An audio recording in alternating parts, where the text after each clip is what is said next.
یو نوې ژبه چې شروع کېږي ډاکټر صاحب ویله چې د الفبا څخه اول شروع کېږي الفبا. نو تاسې اورېدلي دي چې چینایي ژبه الفبا نه لري. چینایي ژبه الفبا نه لري. نو د کوم ځای سره شروع کوئ؟ ټون دا د یو شناخته شیان ټونونه د دې څخه دا خو نو وروسته خبره ده. دغه ستاسو سیم چې دی 12مه دوره ده. څومه دوره ده؟ د دې د مخه یعنې 11 دورې ویل سوي دي. ځینې داسې مرحلې ته رسېدلي چې په چینایي ژبه روانې خبرې کوي، ځینې داسې مرحلې ته رسېدلي دي چې یو اندازه یې ما چینایي زده کړې، خو اکثره د دغه چینایي سیمپو زده کوونکي چې لږ چینایي زده کړي بیا روانې چین ته چې میسیج ورسره وکړي وایي زه خو په چین کې یم. دا خوا چې راسې نسبت دې ځای ته یې ښه ډېره چینایي زده کړې. بل څوک څه وایي د الفبا څخه. اوس نو الفبا که په چینایي کې نه وه نو بیا د کوم ځای څخه را شروع کړئ.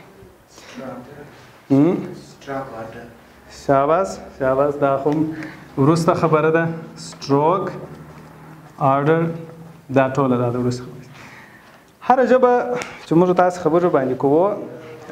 دا د غږو څخه جوړیږي. صحیح دی؟ اوس نو که چیرې مسلسل موږ تاسو ډېرې خبرې کوو، دا ډېرې خبرې خو نو د لغاتو جملې دي، بیا جملې د لغاتو څخه جوړې دي او هر لغات د لغاتونه که چیرې موږ ټوټه کړو د لغاتو جوړونکي واحدونه دا چې دي سېلابونه نه. اول خو مکمل تاسې پوره خبرې هدف دا دی چې موږ دغه ځای ته ځان ورسوو. خو د دې د مخه چې موږ خبرې زده کړو باید ابتدایي د خبرو جوړونکي واحدونه چې دي جملې دي. معلومداره د جملې بیا د لغاتو څخه جوړ شوي دي. ځکه که چیرې واده ټاکه موږ فلم ونیسو، په فلم کې خو نو بحث شروع دی، خبرې دي، محاوره ده، هغه یو لوړه مرحله ده چې موږ د ابتدا څخه هغه ځای ته ځان رسوو. هدف مو دا دی چې په پوره محاوره باندې پوه سو، په یو بسته بحث باندې په 1 ساعت 2 ساعته خبرو اته په ډېرو خبرو باندې پوه سو. نو د هغه دپاره چې موږ هغه خبرو ته ځان ورسوو، لومړی ابتدایي واحدونه د خبرو دپاره جملې دي. د جملو ابتدایي واحدونه چې دي لغاتونه، او لغاتونه چې بیا جوړ دي دا سېلابونه سېلابو څخه جوړ دي. یو لغات امکان لري د یوه سېلاب یا د 2 یا زیاتو سېلابو څخه جوړ دي. دلته دا ټولې خبرې چې موږ کوو دا مربوط د چینایي ژبې دي، صرف او صرف د چینایي ژبې. نور ژبې د چینایي ژبې سره مشترکات لري، خو دلته ځینې نقطې چې دي هغه یوازې د چینایي مربوط دي چې هغه دلته تشریح کېږي. د هغه واحدونه غږیز واحدونه نو چې هغه سېلابونه ورڅخه جوړ دي، هغه چې دي ابتدایي غږونه چې تر دې نه بالا نه ټوټه کېږي، مفردات بیخي هغه ټوټه غږونه، صحیح دي، ټوټه سوي غږونه چې تر دې نه بالا نه ټوټه کېږي. یو غږ که موږ ټوله بیسیک ټوټه کو چې تر هغه نه بالا نه ټوټه کېږي، دا غږونه چې دي مفردات. اوس نو د یو ژبې مکمل غږونه چې تاسو راواخئ، دا هغه غږونه به سره یو ځای کېږي، سېلابونه ورڅخه جوړېږي په یوه طریقه، په بله طریقه د هغه غږو څخه لغاتونه جوړي. ټولې خبرې به اوس که موږ په پښتو کې خبرې کوو دغه 4 تقریبا دغه غږونه چې دي په ټولو جملو په ټولو خبرو کې دغه حروف چې تکراریږي، نو دا په اصل کې دا حروف دي. نو دا مکمل په چینایي ژبه کې دا غږونه ټوله ویلی شي چې څو دانې دي؟ 29 فقط او فقط 29 غږونه دي. دا 29 غږونه که چیرې موږ تاسې په ښه زده کړو په دغه اولو ورځو کې په دې باندې موږ تاسې ډېر کار کوو چې 29 غږونه پوره زده کړو. کله چې دا 29 غږونه موږ په تلفظ باندې په صحیح ډول زده یي، د هغو سمبولونه راته معلومي، بیا نو وروسته چې دغه ځای ته رسېږو، خبرو ته رسېږو، د دغه 29 غږو تاثیرات به هلته موږ ستاسې په ذهن کې موجود دي. که مو 29 غږونه په صحیح ډول زده کړي وه، خبرې به مو ډېر په شفاف ډول سره او په فصیح ډول سره وي. او که چیرې مو دا خبرې نه وې زده، دا غږونه مو نه وه زده، هلته به موږ ته مشکلات جوړي. نو په اولو درسو کې چې تر ټولو ابتدایي او مهم درسونه دي په غږو باندې ډېر کار کېږي. اوس نوې ژبه یا موږ په افغانستان کې چینایي ژبې ته څه ضرورت لرو؟ ولې زده کوو؟ څه لپاره زده کوو؟ تجارت لپاره زده کوي. ګورئ، هر شی چې تاسو انسان داسې الله پاک جوړ کړی دی چې یو شی غواړي لاسته راوړي، هر شی لاسته نه راوړي، هغه شی لاسته راوړي چې قدر ولري، چې د ده په عقیده کې قدر ولري او نور انسانان هغه ته ارزښت ورکوي. ارزښت او حکمت یا هوښیاري دا د انسان څخه یو ورکه سوې ماده ده. لکه ستا یو شخصي یو 10 کاله یو شی ساتلی بیا د څخه ورک سي یو څو ورځې بعد چې وینې د ستوري حمله کوي چې دا خو زما دی ما څه ورک شوی تاسو ټلیفون ورک دی د ډېر وخت ټلیفون ډیټا او ګرد شان در سره دی بیخي بس سرګردانه سي طبيعت هم خراب شي دا ټلیفون ناکیره سورک سو قیمت پیسې خو بلا په سي مګر ما نمبرونه ویډیوګان عکسونه هر شي چې دي مهم شان بخښ کیږي نه صاحب یو ورځ بعد یو ځای ویني خو ته ستیر اخلي نو حکمت او ارزښت دا د انسانانو داسې لکه ورکسوي مادې دا رقم دی وای چې هر ځای دی پوه چې دا په داسې کې ارزښت دی هغه اتومات خپلوي اوس ژبه دغه ژبې ولې قدر لري اول خو د انسان خاصیت دی الله پاک انسان داسې پیدا کړی دی چې دی پر دایورسټي باندې خوند اخلي دایورسټي یعنی رنګارنګوالي دغه رنګارنګوالي څه معنا یعنی هر څونه انسان په نعمتونو کې خو که تکرار یو رقم نعمت دته هر ورځ ورسیږي هغه دته تکرار کېږي او بالاخره د دې څخه خسته کېږي دا لکه په جنت کې چې جنتیانو ته د نعمتونه هر ورځ نوي کېږي وخت په وخت دوی ته نوي کېږي که یو نعمت دوی ته مسلسل ورکول سي دوی د هغه نعمت څخه خسته سي د دوزخ څخه هغه جنتیان چې ګناهکار دي د دوزخ څخه راویستل سي دوی اول غټ ارزو دی چې مازې پر موږ باندې عذاب خطه سي چې عذاب را باندې خطه سي نور نو نعمت وي چې نه غواړي دغه عذاب داسې چې موږ سوځو په درد او تکلیف کې چې د دې څخه چې صرف وایستل سي نور بلا شی نه غواړو کله چې هغه کیسه اوږده ده چې دی جنت ته داخل سي بیا الله پاک دعا وکړي چې کاشکې هغه ادنه نعمت وای موږ ته راورسېږي دا هم ښه خبره ده بیا الله پاک هغه دعا یې قبول کړي هغه نعمت ورکړي بیا تر هغه بل قدم کې بل نعمت غواړي یوازینی نعمت چې انسان نه ور باندې مړېږي خو تاسو پوهېږئ چې هغه څه دی الله پاک دې دا دی چې انسان هیڅ وخت په دې نعمت باندې نه مړېږي بغیر له دغه یو نعمت څخه نور هر څه چې په دنیا کې که نعمتونه دي که خوندونه دي که ساتیري شیان دي که د زده کړې شیان دي دا ټوله انسان ته زړېږي اوس موږ تاسو چې په یوه ژبه باندې خبرې کوو دا زموږ ذات داسې الله پاک جوړ کړی دی چې کله یو نوې ژبه زده کوو پر دې باندې خوند اخلو او معلومدار هغه کس چې ډېرې ژبې زده هغه تر نورو ډېر قدر لري صحیح دي تاسو شاید په خپلو ځانو کې یو خوشحالي حس کوئ دغه خوشحالي حس کوي چې ګوره زه دلته یو ګټه لاسته راوړم چې دی که نه نو په دې ماښام کې یا د لیرو ځایو څخه نو تاسو چیرې راتلل ستې دپاره خو دا خو د انسان خاصیت دغه رقم چې الله پاک پیدا کړی دی رنګارنګوالی دا معنا الله پاک دا دنیا اوس ښایسته کړې ده په دغه باندې چې مختلف قومونه شته مختلف نژادونه شته او مختلفې ژبې شته زیدی اوس شاید موږ تاسو د یو بل هېواد انسانان چې ووینو په رنګو کې موږ ته ډېر ښه خوند راکوي دا زموږ شکلونه شاید نورو نژادو والا خلکو ته ښه خوند ورکوي دا په رنګارنګۍ کې په کالو کې په منظرو کې په غرونو کې یو داسې کسان شته چې هر ورځ په غرو کې اوسېږي هغو ته د غر ډېر عادي کم کسان چې په ژوند یې غر نه لیدي یو ورځ غره ته ولاړ شي څونه د خوشحالۍ احساس کوي په ژوند یې غر نه لیدلی یا کم کسان چې د شنو شنګیاو نباتاتو څخه لیرې یو ورځ ولاړ شي باغو شنګیا ته څونه خوشحالۍ احساس کوي هغه کسان چې هر ورځ اوسېږي ورې په هغه شنګیا کې هغه ته عادي هغه چې بیا ښار ته راسي دلته یې ساتي نو دغه نوې ژبه زده کول دا د ډایورسټي یو برخه ده چې یو بل مختلف د یو نوي فرهنګ سره تاسې اشنا کېږي د یو نوي ژبې سره اشنا کېږي او بالاخره دا ستاسو ویژن یو خو دا فزیکي ویژن دی چې په سترګو باندې یو شی وینئ یو په عقل باندې چې تاسو یو شی حس کوئ دا معلومدار پراخېږي دنیا ته چې تاسو د یو نقطې څخه ګورئ تاسو فرض کړئ چې تاسو د یو کوچني کلکین څخه ګورئ که چیرې بسته یوه حصه ټوله نه د یوازې نه شئ تاسو یو ډېر ویژن د لیدلوري ډېر پراخ ځکه د نوو خلکو د داسې یو قوم چې یوازې چینایان نه دي په نورو هېوادو کې هم هغه موضوع ته بیا راځو د دوی د فرهنګ سره بلدېدل ځینې نوي منطق او ځینې نوي حسونه ستاسو په دماغ کې حس یا یو منطق یو لوجیک ستاسو په دماغ کې فعاله کوي چې د هغه په واسطه سره یو انتیکه جمله چې نور به نه پر خاندي مګر تا ته خندا پر درځي ځکه ته د نوي فرهنګ د یو بلې زاویې څخه هغه ته ګورې نو د تفریح ستاسو د تفریح وسیله هم کېدلی شي نو په ارزښتو په دې باندې تاسې ټوله خبر یاست نو اوس چینایي ژبه دا چیرې استعمالیږي که تاسو په ګوګل کې دا خبره سرچ کړئ چې کم هېوادونه د چینایي ژبې څخه استفاده کوي په جواب کې به تاسو ووینئ چې تر 100 ډېر هېوادونه دي چې چینایي ژبه د فرعي ژبې یا د دویمې ژبې په ډول استفاده ورڅخه کوي اوس نو هغه هېوادونه چې د اولې ژبې په ډول استفاده ورڅخه کوي چې جلا جلا مستقل هېوادونه دي تایوان دی سنګاپور دی په خپله چین دی حتی په جاپان کې هم د چینایي ژبې څخه استفاده کېږي د حروف څخه دا حروف چې چینایان دي کې دا حروف په جاپان کې هم استعمالیږي دا وروسته چې موږ دا حروفو ته راځو دغسې حروف هغه ځانګړي چینایي حروف دا جاپانیان هم استعمالوي او په که چیرې یو حرف تاسې ولیکئ جاپانیان بیا هم ویلی سي دوی به هم هغه عین هدف ورڅخه اخلي، تاسې به هم عین هدف ورڅخه اخلي، خو صرف په تلفظ کې به دا فرق لري، ځکه دا ټوله دا سمبولونه دي. نو نن چې تاسې د دې لپاره چې چینایي ژبې سره لږ بلد شئ، فقط او فقط راځو دغه غږو باندې لږ کار کوو.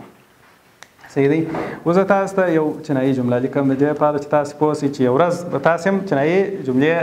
ډېر په اسانۍ سره لیکئ، ډېر په اسانۍ سره.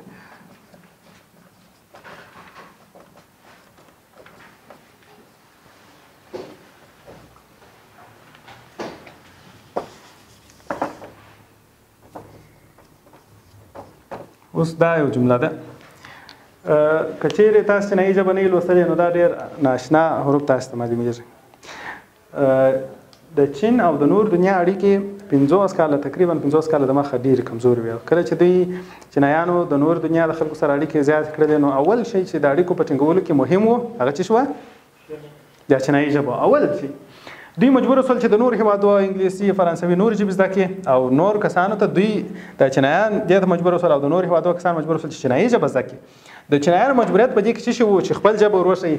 دغه مشکل و، دغه شی چې کله دوی ولیدی د نور هېوادو کسانو د دوی ژبه ډېره ورته سخته وه چې دا موږ څنګه زده کوو، خو د دې تلفظ هېڅ شی نشته ورسره. نو ځکه چینایانو د خپل اصلي حروف د دې دپاره وغوښتله چې په نور دنیا کې مشهوره سمبولونه چې دي هغه ورته وټاکي، چې په نور دنیا کې مشهوره سمبولونه. نو دوی وکتل چې په اروپایي هېوادو، په امریکا او په اسیایي هېوادو کې هغه تر ټولو مشهوره سمبولونه چې استعمالیږي هغه چې د ډېرو ژبو د وکتل هغه لاتیني سمبولونه وه، چې ډېر لاتیني سمبولونه، یعنې د لاتیني ژبې حروف چې وه. نو دوی د خپل ژبې دغه غږونه چې وه دا 29 غږونه، دا 29 غږونه راواخیستله، د دغو حروفو سمبولونه یې په لاتیني سمبولونو باندې وښول د دې لپاره چې اساني رامنځته شي. ولې دا کار وکړئ؟ چې اساني رامنځته شي. اوس ګورئ روسي ژبه چې ده د لاتیني سمبولونو څخه استفاده کوي، په ترکي ژبه کې لاتیني سمبولونه دي، په اسپانوي کې لاتیني دي، په انګلیسي کې لاتیني سمبولونه دي. ټول اروپایي ژبې که الماني ده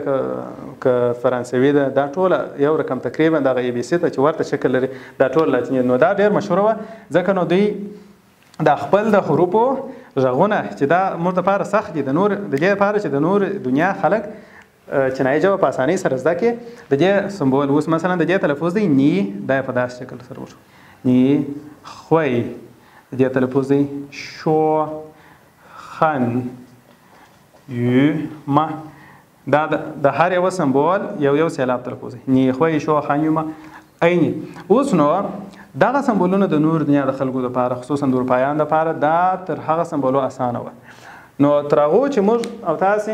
دغه سمبولو ته رسېږو، دا هم وایو هم په دې کورس کې دغه اصلي چینایي حروف دا هم داخل دي، تر هغو د دغه سمبولو څخه استفاده کوو. کله چې دا سمبولونه دوی استعمال کړل، دا سمبولونه خو په مختلفو ژبو کې استعمال شوي دي. په انګلیسي کې مثلا انګلیسي راخو په انګلیسي کې د انګلیسي غږونه دوی بلد هغو سره کار نه درلودي، یوازې هغه غږونه په دې سمبولونو باندې وښول چې په چینایي کې موجود دي. اوس نو په چینایي کې ځینې غږونه شته ځینې نشته، هغه چې مکمل په چینایي کې موجود دي او دې ته یو ځانګړی نوم ورکړي. صحیح دی. پین معنا حروف، دغه حروف شي. ین غږونه، پینین دا خپل چینایي لغات دی. پینین معنا د حروفو سمبول، د حروفو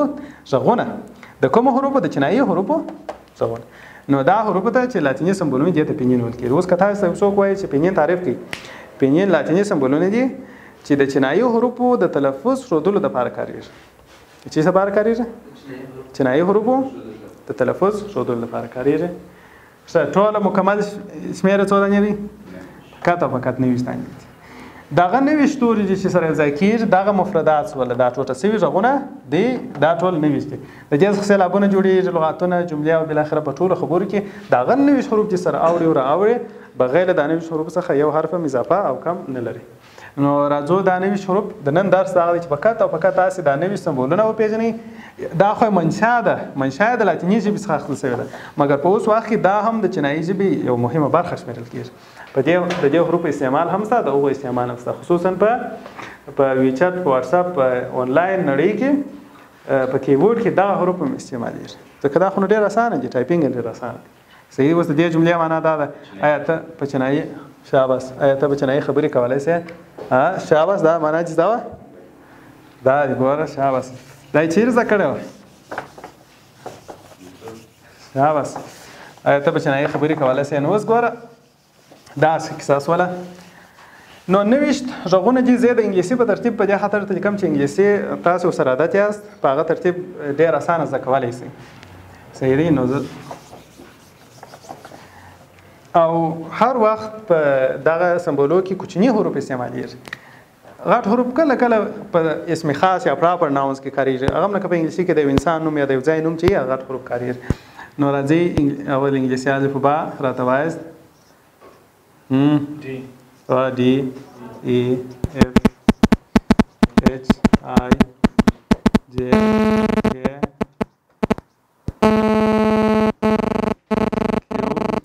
K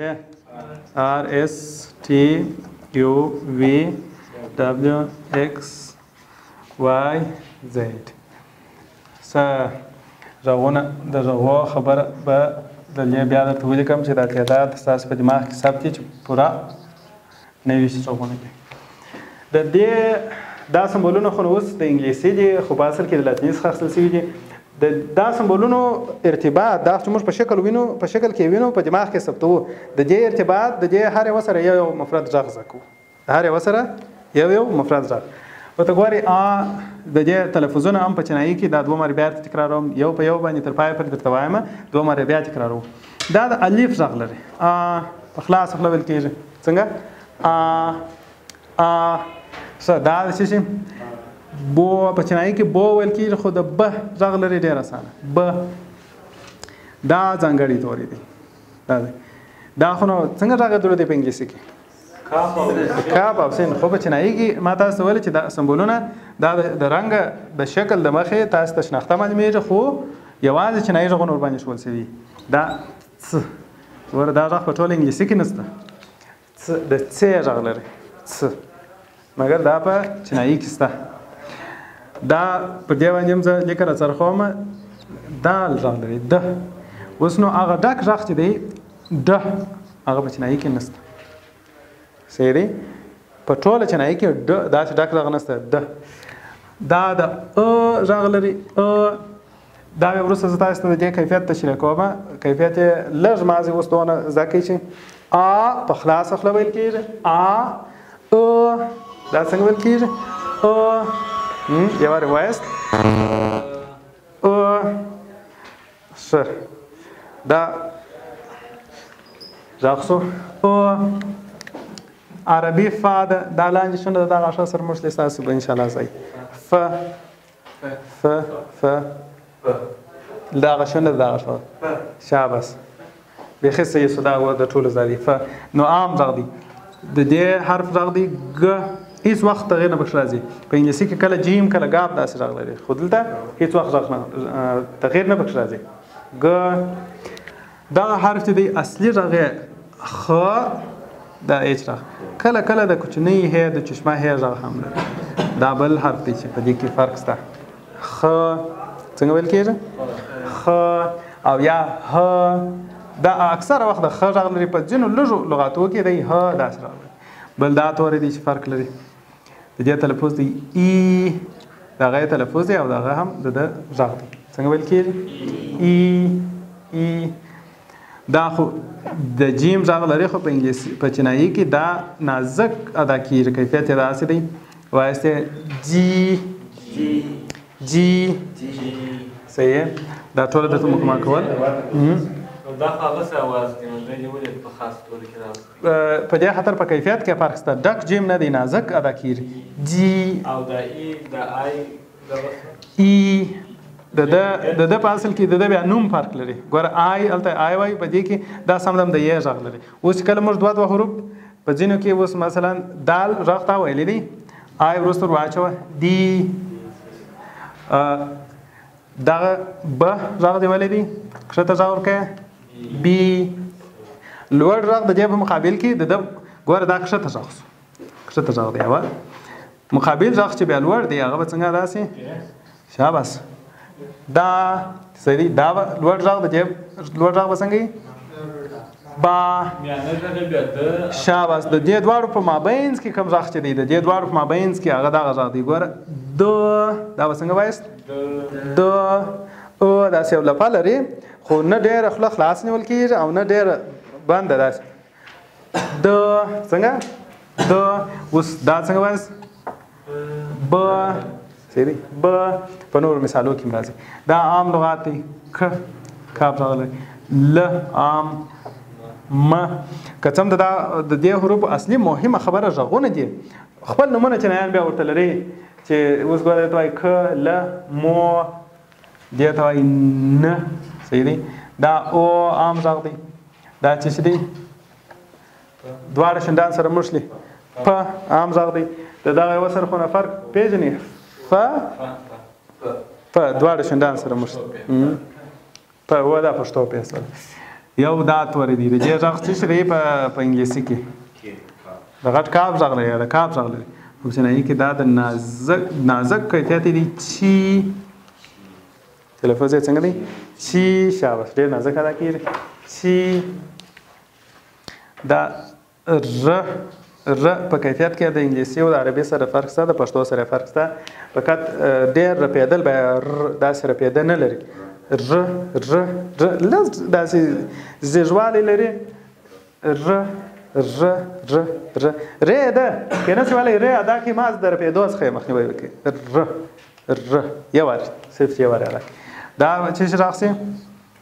عام غږ دی د سین غږ دی س او پسې دا خو نو ځانګړی توري شو د دې په مقابل کې کوم ډک غږ چې دی ټ دا په ټوله چینایي کې نشته ټ دا نشته ت دا چې دی دا چس پیچل کېږي او څنګه او ښه دا حرف چې دی دا نشته د وو دا وی دا غږ نشته د دې پر ځای باندې یو بل غږ دی دا د چینایي ژبې یو ډېر ځانګړی تور دی د دې لپاره عربي او پښتو حروف موږ نشو کارولی چې دغه غږ ورباندې وښیو زه اوس تاسو ته مخرج او کیفیت درښیم بیا ستاسو څخه انشاءالله نه درڅخه غلطېږي که تاسو شپېلک وایي شندان به ګردې نیسئ بیا دا شپېلک جوړېږي عیناً به شندان ګردې ونیسئ ښه متوجه او دا غږ به د لې جوړ کړي په دغه شندانو کې د ستوني او د حلق د خوا څخه به نه راشروع کوي د لې په دغه ځای کې جوړېږي که یو وایي هغه غلط دی که وایي او الف دې ورسره ځای کوي یو او نه د لې جوړېږي ورته ګورئ شندان به ګردې نیسئ نه اوس صحیح شو شاباس شاباس دوران صاحب صحیح دی شاباس ورنږدې ما هغه شپېلک تېره شپېلک نه کوي خو غږ کوي هغه رقم صحیح شاباس څنګه یا الف به نه ورسره ځای کوي که د الف ورسره ځای کوي که د الف ورسره ځای په بل غږ باندې بدلېږي که د ما الف ورسره ځای کوي څنګه صحیح دا نو اوس هغه یو هغه د هغو تورو څخه دی چې په نورو ژبو کې دا نشته په پښتو او فارسي کې نشته یوازې په چینایي کې ځانګړی تور دا بل توری و دا هم فرق لري دا د چیش راغ لري شین دی خو یو څه سین ته نږدې دی نازک ادا کوي شي څه دی شي او دا یا دا هم ځانګړی تور دی ځ دا د ځ شاباس د ځ غږ لري ځ اوس نو که دا تاسو حساب کې دا خو شپږ ستوري سوله موږ وویله چې دا خو نوي ستوري دي درې نور څه سوله دا هم لکه په انګلیسي کې هغه نور هم دغه حروف دي و مرکب حروف دي دا سم دم ډک حرف دی د چ غږ لري چ او بل سم ډک ادا کېږي ش او یو دانه خاص توري چې تاسو تر مخه په نور ژبو کې به نه یې لیدلی دا څنګه ادا کېږي ډک جیم دی ج تاسو به وایئ چې دا چې دوه وراله په کیفیت کې دا ډک ادا کېږي چی په وروسته درسو کې کله چې دا سم ډک راغلی چ و چی کښته هم ځي او نازکه هم ادا کېږي که کښته به هم نه ځي خو نازکه یې باید ادا کړي چی او دا هغسې بیا نه ویل کېږي خامخا به کښته غږ ولګوه چي اوس ش یوازې ش د دې سره ورته غږ سی شي دا مازې نازک ادا کېږي ګوره دغه د نازک شکل دی هغه یې ډبل شکل د چ دا لوړ نازک سو هغه چي او لا لاندې ډبل چ او د ج غږ خو نو تاسو در معلومېږي هغه دی که نه دی جي ج اوس نو دا به داسې ترتیب باندې ویل کېږي دا به داسې ترتیب باندې زده کېږي جي چي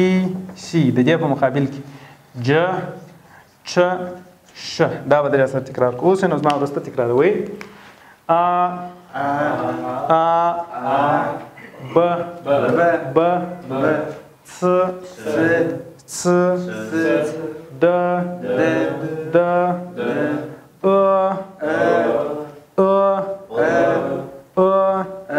شاباس ف گ خ ای جی دا ک ل م ن او پ چی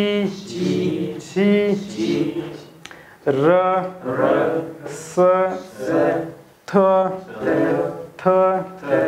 او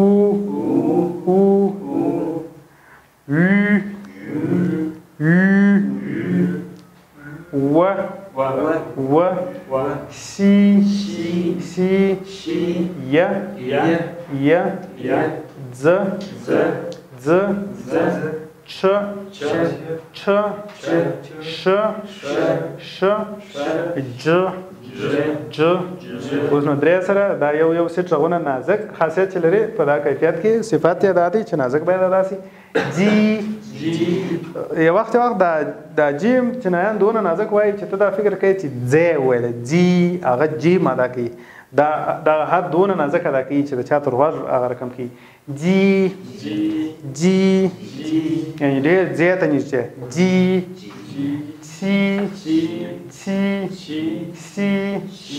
سی ګوره شین دی خو ډېر نازک د سین طرف ته ډېر نږدې دا درې په مقابل کې ج چ ش دا درې سره ډک ادا کېږي دا درې نازک ادا کېږي اوس نو کوم غږونه چې د دې حروفو څخه پاته دي کوم غږونه چې دلته نه دي ذکر شوي دا ولا په چینایي کې نشته بل هر غږ چې تاسو یاد کړئ په چینایي ژبه کې نشته نو تاسو اوس ډېر په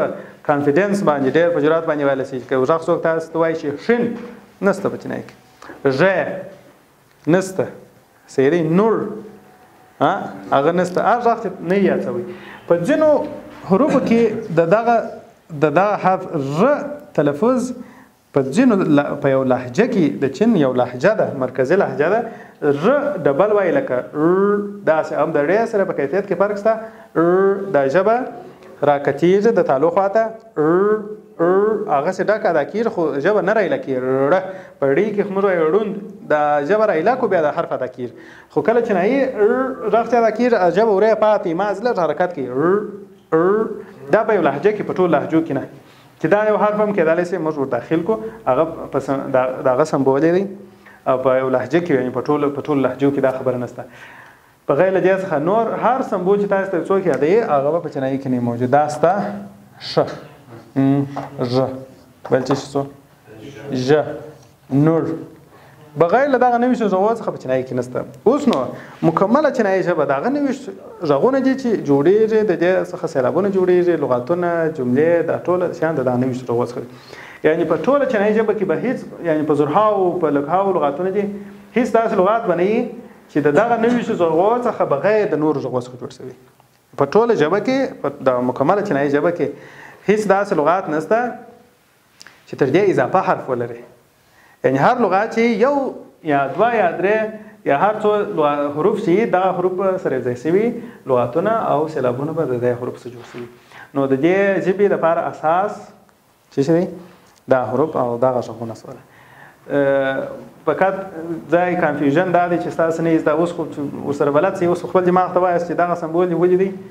چې دغه باید وایه که دا یې ولیدئ څه وایاست ترکیبات یې بیا دونه اسانه دي هغه بیا د نورو ژبو سره مشترک دي ترکیبات یې یعنې چې دوی سره یو ځای کوو سېلابونه ورسره جوړوو اسانه ترکیبات ستاسو اوس لږ زده څنګه وایاست څا زه په خلاص خوله وایم څا صحیح دی دا به څنګه وایاست ځا ماننداره ځ هغه هر چې ځا دی دا خو نو د الف دغه ښکار دی ځا صحیح دی س دا لږ ستاسو څخه کار غواړي چې دا مکمل ځا سوله خصوصا هغه حروف چې هغه فرق لري لکه دا څ خ او دا ګوره ځ ګوره په کیفیت کې فرق د دې په مقابل کې هغه غږونه چې پاتې سوله لکه ز دا ذ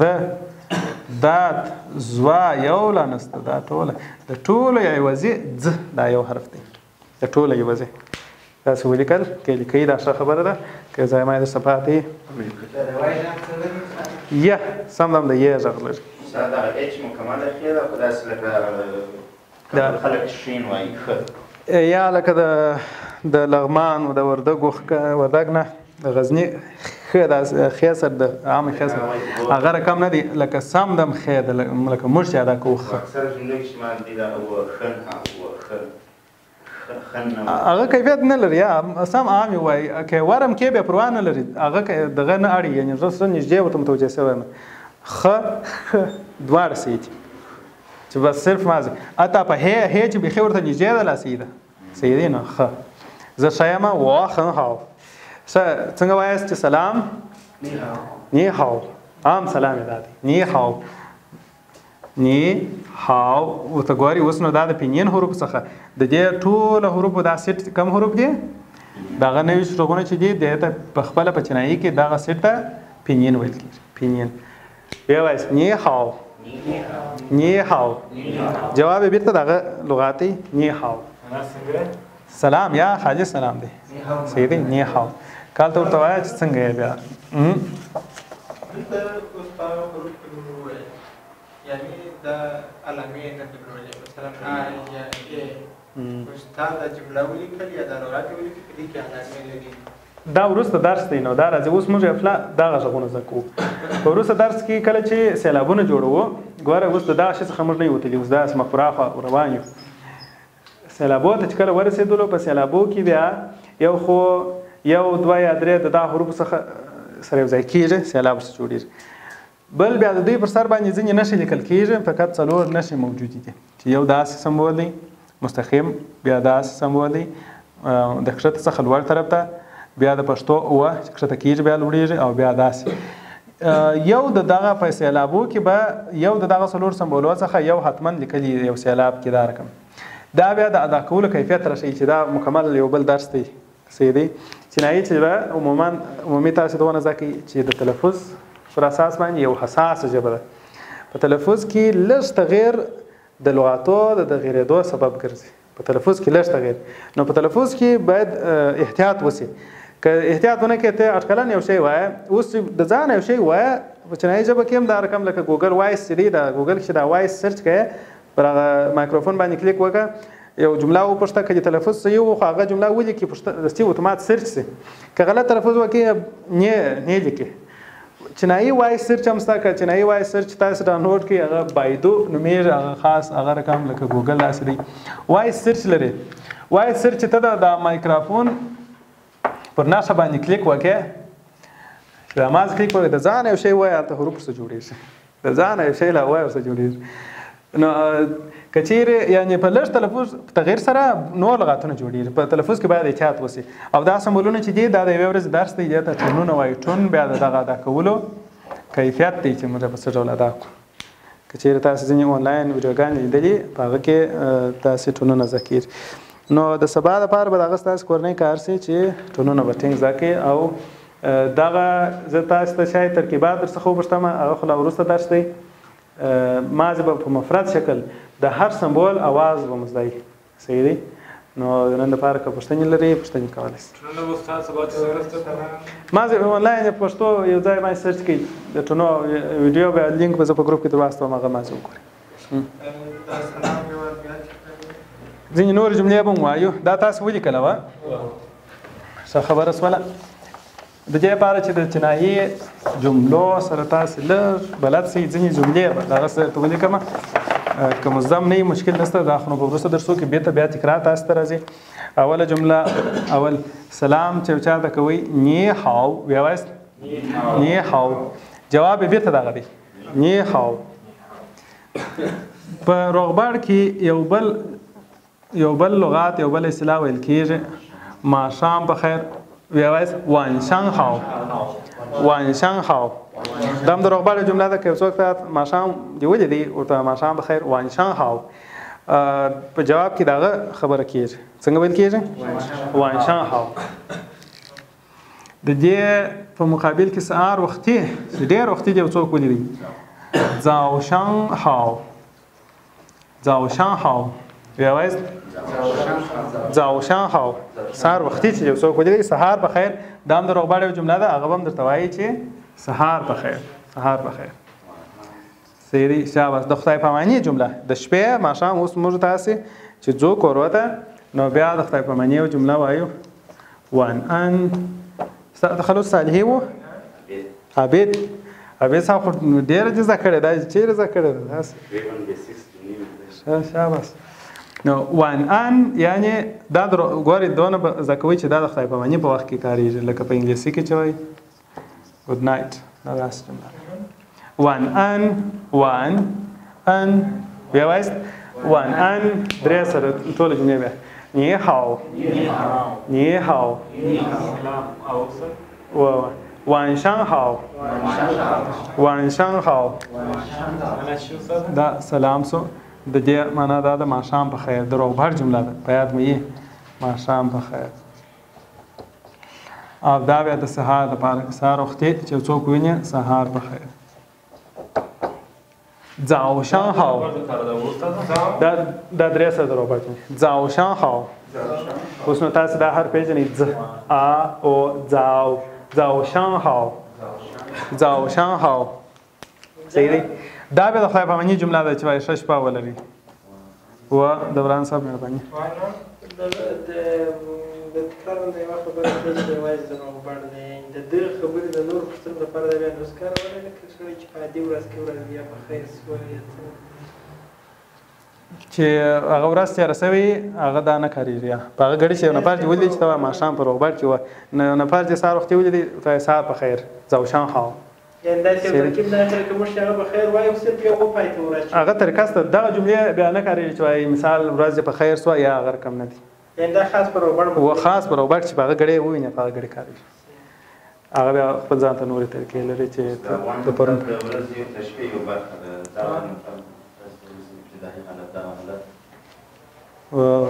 دا دی چې مطلب د پارټ اف ډے چې کوي چې د سهار یو برخه ده د ماپښین د ماښامي یو برخه ده ستا ډېر لغاتونه ځای دي د هر یو لغات جلا جلا معنا ځای وان لغتا ماښام یا ناوخته ته ویل کېږي صحیح دی دغه ټولو جملو لغوي د هر لغات جلا جلا معنا بولي کې سره جلا کې معنا اوري دا مکمل د سربسته د سلام نی هاو کې ټوټه ټوټه کې نی معنا ته هاو معنا شه دا کې جلا کې معنا اوري ځاو وختي ته ویل کېږي شنګ معنا سربیر یا لوړ هاو معنا شه کې ټوټه کړې دا معنا بیا نه ورکوي جمله به زده کول لغاتونه جلا هم زده کېږي جملې دواړې زده کېږي خو دا وجه زده چې دغه لغاتونه همزمانه ویل شي څه معنا لري که جلا یو ټوټه ولیدله بل ځای هغه بیا خپل کار کوي اوس نی معنا ته انګلیسي کې موږ دغه کوو مثلا ګډ مارنینګ ګډ معنا شه مارنینګ معنا سهار و داسې هدف ته نیاستلی د ګډ معنا کلمه جلا دی د مارنینګ د جلا دی بیا موږ هدف ته نیاستلی و په دې کې دا رقم د لغات معنا موږ جلا جلا نه زده کولی په دې کې داسې جملې شته چې جلا جلا کې هم ته پوهېږې چې دا څه معنا لري ځینې بیا داسې شته چې جلا کې سره اوري معنا اوري زموږ په داسې لکه اصطلاحات انګلیسي کې مطلب موږ داسې وایو چې what do you do چې شي ډو کول بیا ډو مطلب هلته بس نن دا یو اصطلاح ده څنګه یې دلته هم همداسې د اصطلاح په حیث باندې استفاده شوې ده چې ماښام هاو ماښام په خیر هدف وان مطلب داسې وایي چې د ماښام استفاده کېږي په هره جمله کې د ماښام استفاده کولی شي اصطلاحات دي په چینایي کې داسې لغاتونه شته چې ته ټوټه ټوټه کې بیا هم دواړه چې ټوټه ټوټه جلا جلا یې چې ته خپل په عقل باندې خپل په فکر پکښې وکړې د دغه اصطلاح مکمله معنا ورکوي. داسې جملې هم شته، داسې اصطلاحات هم شته چې دا ټوټه کړله بیخي جلا جلا لیرې لیرې معنا ورکوي چې دا ما زه خپل د ځای څخه د اصطلاح څخه راوباسئ بیا جلا معنا ورکوي. نو خو دواړه زده کوو. موږ خو په دې کتاب کې وکابلري هم لرو چې جلا جلا لغاتونه پکښې کي او د دوی جملې او محاورې هم لرو چې څنګه استعمالېږي. دواړه زده کوو. مثال محترم که یو بله داسې لنډه جمله ولیکو چې ماښام پکښې ذکر شوی زموږ هدف په لږ راځي چې دغه وانګو پکښې راځي که یا بل شی اوس ګوره دلته د هاو کلمه چې یوازې راغلې دا د ښه معنا لري، خو که د دغه لغات سره یو ځای سوله بیا د په خیر معنا لري نه. زاوشان هاو یا دلته وانشان هاو صحیح دی. اوس بله جمله ده دا ستا تر خبرې پورې چې یو چا ته وایي چې ماښام ته څه شي کوې، نو خو دغه د ماښام کلمه هغه کلمه سوله وانشان نی ته زو کول. شاباس. وانشان نی زو شمه ماښام ته څه شي کوې. سوالیا سواله وی وایس وانشان نی زو شمه وانشان ماښام نی ته زو کول شمه څه شي وانشان نی زو شمه ماښام ته څه شي کوې. نو دغه لغات چې په وانشان هاو کې کار شوی دلته هم کار شوی. دا ټوټه بیا په نور ځای کې هم شته. د په الفاظو کې د سایلنټ دا شی شته لکه اوس چې ته په پای کې زو شمه وایې ډېر لږ شته، هغه هم سایلنټ نه دی، هغه یو اصل دی، یو قانون دی، یو اصل یو قانون دی چې دا په ټولو ژبو کې مراعات کېږي. لکه اوس ګوره شین او میم دا راغلی دی، دا لکه په عربي کې او دا په ټولو ژبو کې ته داسې وایې شنمه شنمه. شن د نون مخرج دلته په دغه خیشوم د پزه کې شن. میم په شندانو کې دی، د دې ډېره فاصله ده چې ته هغه مخرج ادا کوې دا بل ادا کوې. تکلیف ثقالت نه په عربي کې داسې یو قانون دی وایي که هر وخت ثقالت پر ژبه راتلی د دې لپاره داسې قانون جوړ کړي چې د ثقالت یا سختوالي د منځه ولاړ سي. نو اوس که په دې خاطر چې اساني رامنځته سي دا مواد سیده د هغه سره وجنګو. دا اوس لکه ادغام او د میم سره ومشتئ شمه شمه اصلي تلفظ یې شنمه داسې دی، خو د سختۍ د منځه وړلو دپاره شمه. هغه نو په دغه یوه ځای کې چې اساني راسي. ځینې نور ځایونه دغه نون راغلی دی، نور ځایونه خو قانون دا نه دی چې دا به نو سایلنټ وي. د اسانۍ په خاطر موږ نه وایو. شاباس په تیزو خبرې کې اتومات دا کار کېږي لکه چې وایي که تلفظ کې مقابل نفر په پوهېږي چې ته څه وایې، خو لږ داسې بیا خوند ده ځکه چې وایي کوم شی تا ته تکلیف درکوي نو مې وایه شنمه او شمه. شمه ډېر اسانه لیکل کېږي حتما. وانشان نیزو شمه. پوښتنې لرئ؟ نو سبا ته به د خیره دغه مفردات در څخه وپوښتم او بیا به چې وکړو بیا به لاړ شو بل درس ته چې څنګه د دغه مفرد غږو څخه سیلابونه جوړو. په اولو درسو کې کرار روان یو، کېدای سي کوم کسان چې نن نه دي راغلي په وروستو درسو کې راسي چې کله یې پله چینایي ژبې ته داخل سولاست بیا نو ستاسو به خوښه که تیز درس وایاست هم مشکل نشته. صحیح دی. او ښه شپه ولرئ. اوس څنګه وایاست؟ وان ان. خدای په معنی جمله څنګه ده؟ زایزین دا مو نه وایم. زایزین بیا خدای په امان ته وای. وان ان یوازې وایي ښه شپه.